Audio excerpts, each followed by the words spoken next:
get out from the comfort zone. Okay. And once you get out from the comfort zone, you tend to really become more rationalized about what you're doing.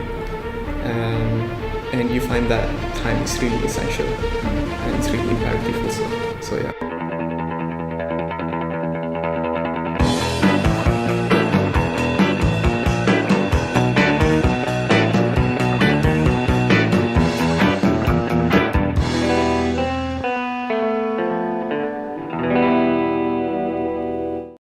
Hello everyone and welcome to Startup Zone Talk.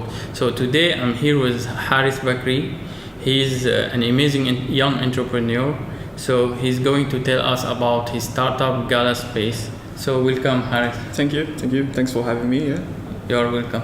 So tell us a bit about your background.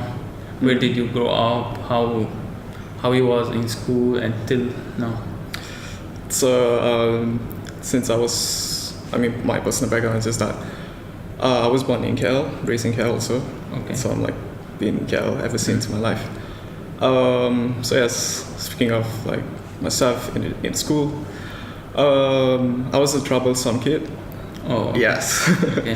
So I got warrant to disciplinary room many occasions, and then there are some videos that really inspired me to change myself.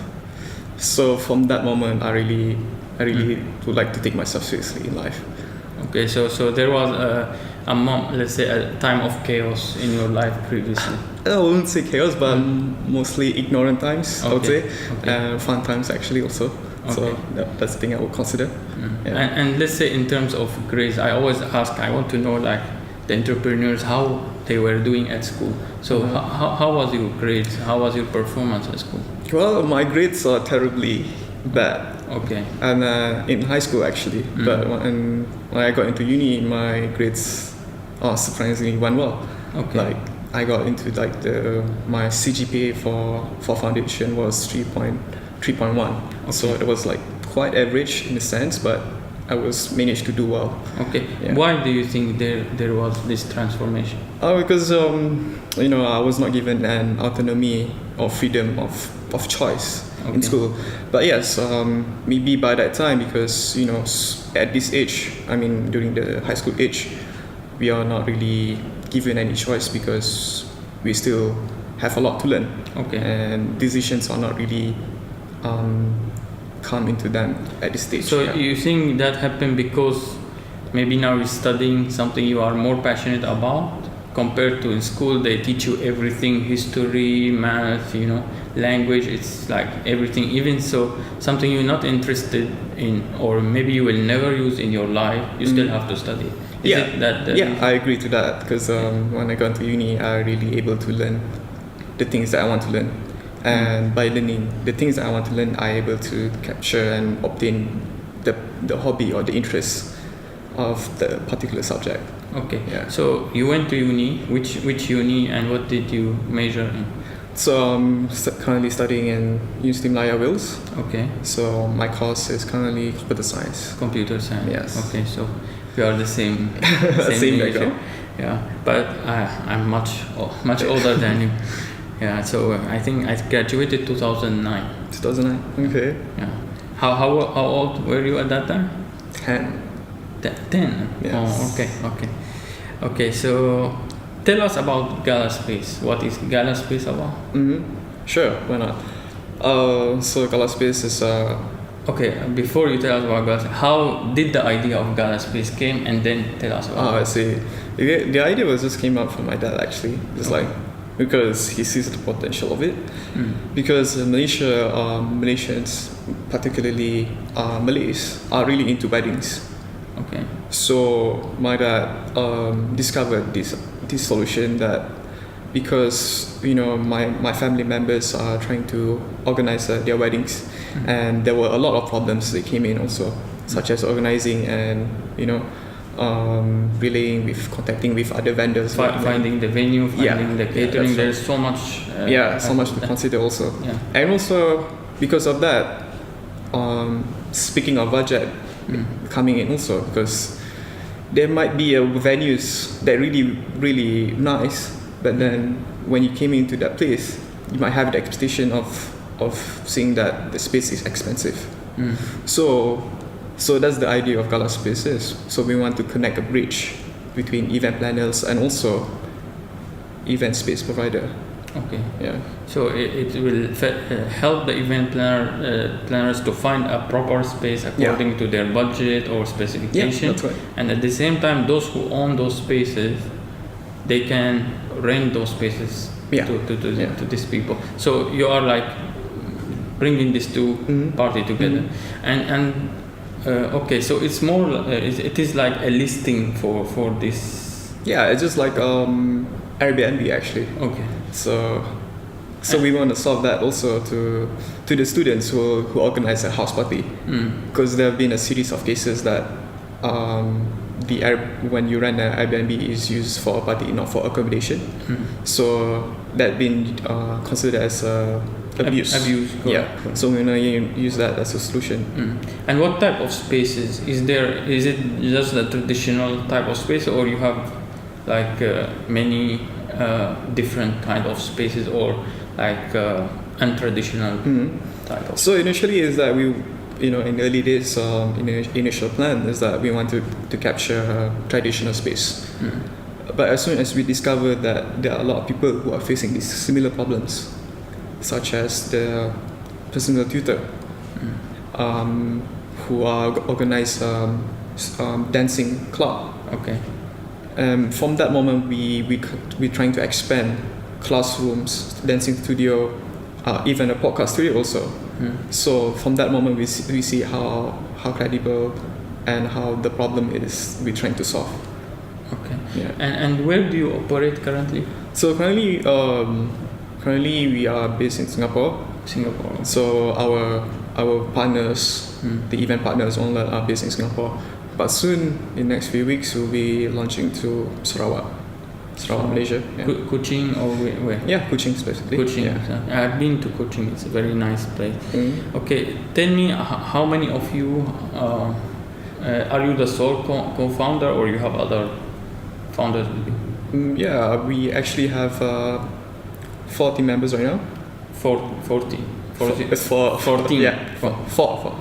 Okay. 4 team members right now. So me and the other partner is based in KL. Okay. And then one in Singapore. And then one is in the UK. In the UK. So we all met up in different ways. So I met my Malaysian partner through high school. Okay. And then I met my Singapore partner through Beam. Okay, Beam. Okay. Yeah. So and then Kenneth Hall. Yeah. Kenneth all that, right? Yeah. And then I met my UK guy from Harbour Hotel. It's a teenage game actually. Oh, okay. Yeah. So we all like stick to it. We all came up together and we believe this idea can really do something. And is their background similar to you? Are they tech people, or you have different? Yeah, we all come from the same background actually. Okay. Yeah, three of us came from the same background, and then my Singapore partner is majoring in finance. Yeah. Okay. There is something I want to ask you about, because I watched your other interview, and you mentioned that you are looking for funding, right? So how much you are looking? So currently is that and why do you want to raise that fund? Currently we are raising $50,000 US dollar. Okay. Yeah. So with that amount, we're trying to capture initial traction, build up a reputation for the company, marketing, hiring overhead to really scale Gala Space. Okay. Yeah. So that 50,000 you are looking to raise, or you have raised? Looking to raise actually. Looking to raise. So far you are like self-funded or bootstrapping? Yeah, bootstrapping right now. Bootstrapping. Okay. So okay. So your background is Malay. Sorry to talk about racial thing, but I think in entrepreneurship they are not. I don't know, this is my observation or this is what people talk about. There are not many Malay entrepreneurs. Is that correct? I think right now is that maybe in the last few years there are not much of Malays, but Things changing. yeah. Can you tell me why it was the situation like that? Because I think because we are not given the enough exposure, and myself, because I'm not really considered as myself as Malay, because culturally I've been to private school. I've not gone to national school, so that led me to become not really practicing more exposed. Yeah, you look at things differently. And you mentioned your father support you to, let's say, to go with this direction with entrepreneurship. Yes, that's right, because my dad kind of like influenced me into this matter.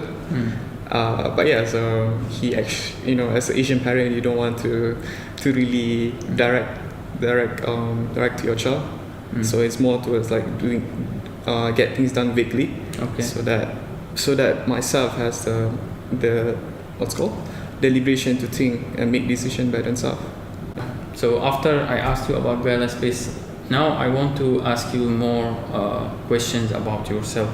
So usually now you are still student, correct? Yes, I am. Okay, so I assume you have a lot of challenges, let's say managing Gala Space and managing your studies and other responsibility. So how do you face those challenges? For me, I don't really face as a challenge. I don't see it as a challenge, because I'm like quite disciplined of my timing. Okay. So it's not just the studies, working on Gala Space, but also working for my parents' company to really support myself in terms of bootstrapping Gala Space also, in exchange of that. So I think that most people came up with the reason why they have like busy and all that, because it's all about priorities. Yeah. So I really prioritize about myself, about my studies and all that.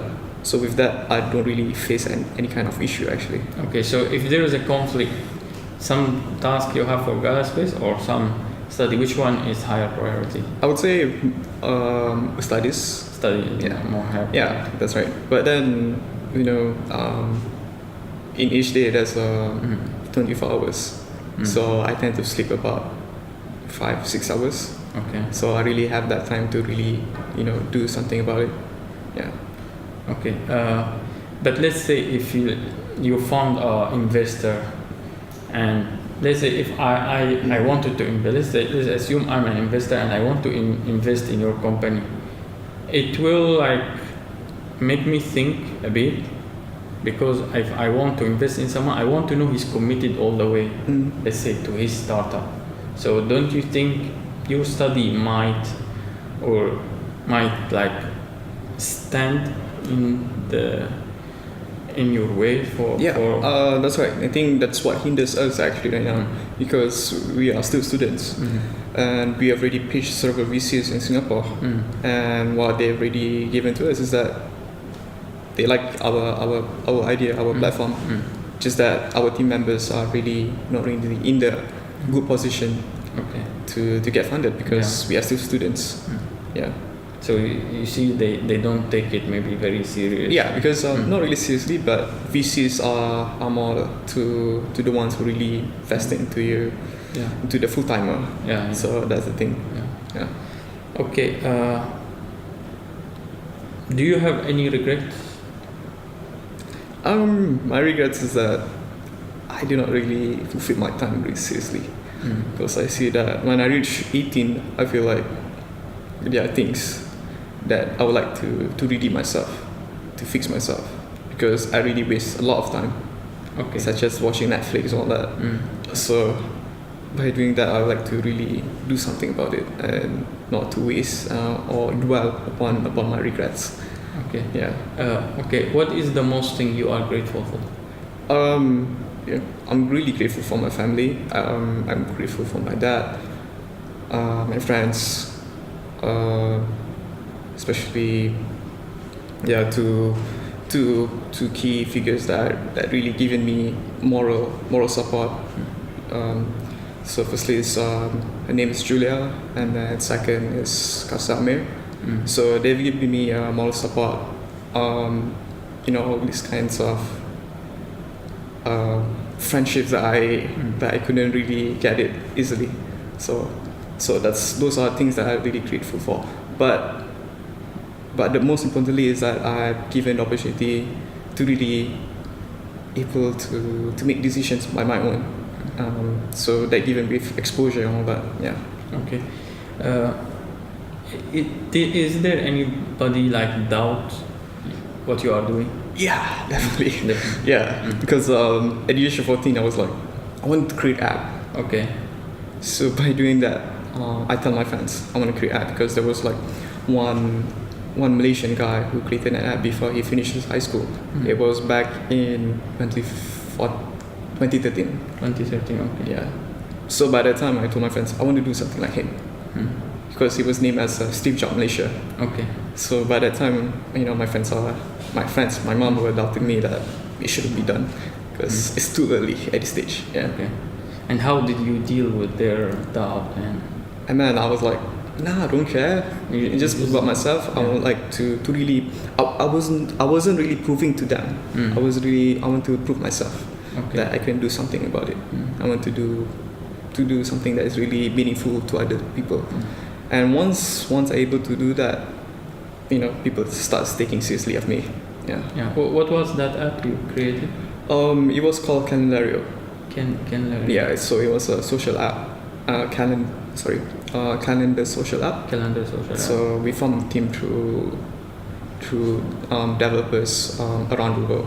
So I met them through hashtag on Instagram called Xcode. Okay. Yeah. Okay, and is it still active? Is there people using it? Not much anymore, but it was currently trending back in 2016 before I finished high school. So we got about ranking of 23. That was the highest in the App Store. So it was such of a milestone for us. Okay, I want to go. I think I missed one question. Going back to Gala Space. Yeah, sure. How do you monetize from Gala Space? What is the business model? Yeah, we have a few revenue streams actually. Firstly is that we get revenue from commissions. Okay. So we take a certain percentage from each sales. And then second, we get from the sponsored listings. Okay. Yeah, and then third, it's all through outsource. So if the event is quite complex for them to organize by themselves, so they can just come to us and we're going to organize for them. Yeah. Okay. Now, if for the young people, let's say at your age, who start studying in university or even back at school, do you have any advice for them? Well, firstly is that I would say get out from the comfort zone. Okay. Once you get out from the comfort zone, you tend to really become more rationalized about what you're doing, and you find that time is really essential and it's really imperative also. So yeah. Okay. Last question: how people can reach out to you? So yes, they can reach out to me on Instagram, any kind of social media, even LinkedIn. But also you can contact me through my email. Yeah. Okay, we will put the links below so sure. People will contact you. Thank you very much, Harith, and it was a pleasure talking to you. Yeah, thanks for having me again. Thank you.